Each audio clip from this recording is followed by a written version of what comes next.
అందరికీ నమస్కారము. ఇలాంటి గ్రేవీలు మనము సమ్మర్ వచ్చిందంటే చాలా రకాలు చేసి పెట్టుకున్నామంటే పిల్లలు ఏది అడిగినా కానీ అప్పటికప్పుడు వెరైటీస్ కర్రీస్ కానీ స్నాక్స్ కానీ ఏవైనా చేయొచ్చు. ఇలాంటివి ముందు రెడీ చేసి మనం ఒక బాటిల్లో గాజు బాటిల్లో ఎత్తేసుకొని పెట్టుకోవాలి.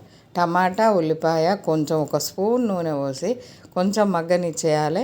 ఇంకా అవి చల్లారిన తర్వాత గ్రైండర్లో వేసేసి ఒక 2 లవంగాలు, ఒక విలాచి, చిన్న ముక్క పట్ట, సాల్టు, పసుపు ఇంకా వేసి గ్రైండర్కు మెత్తగా పేస్ట్ చేసి ఒక బాటిల్లో ఎత్తి పెట్టేసుకోవాలి.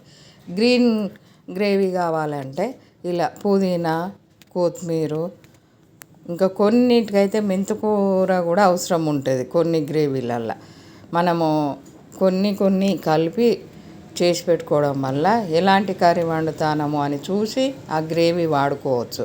ఈ గ్రేవీలు చేసి పెట్టుకున్నామంటే చాలా వెరైటీస్ కర్రీస్ చేసుకోవచ్చు. ఇంకా ఈ గ్రేవీలు కూడా చాలా రకాలు ఉంటాయి. ఇప్పుడైతే 2 రకాలు చూసేద్దాము. మళ్ళీసారికి ఒక వీడియోలో వేరే రకాలు చూసేద్దాము. గ్రేవీస్ చాలా రకాలు ఉంటాయి, చాలా టేస్ట్ ఉంటుంది. సమ్మర్ వచ్చిందంటే ఇలాంటి ఇంట్లో చేసి పెట్టుకోవడం వల్ల ఈజీగా ఏదంటే అది పిల్లలకు చేసి పెట్టుకోవచ్చు.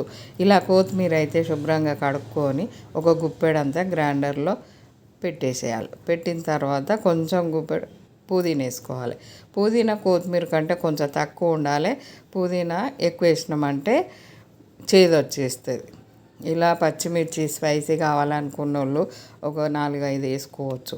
ఈ కొత్తిమీరకు కొంచెం అల్లము, సాల్ట్, ఇంకా దీంట్లో కొంచెము జీలకర్ర పౌడరు, కొంచెం గరం మసాలా, కొంచెం ధనియా పొడి, కొంచెం పసుపు కలిపి పక్కకు పెట్టేసుకున్నామంటే ఇంకా దీన్ని కూడా మనం ఏ కర్రీ చేసుకుంటానము, ఏ స్నాక్స్ చేసుకుంటానమని చూసి వాడేసుకోవచ్చు.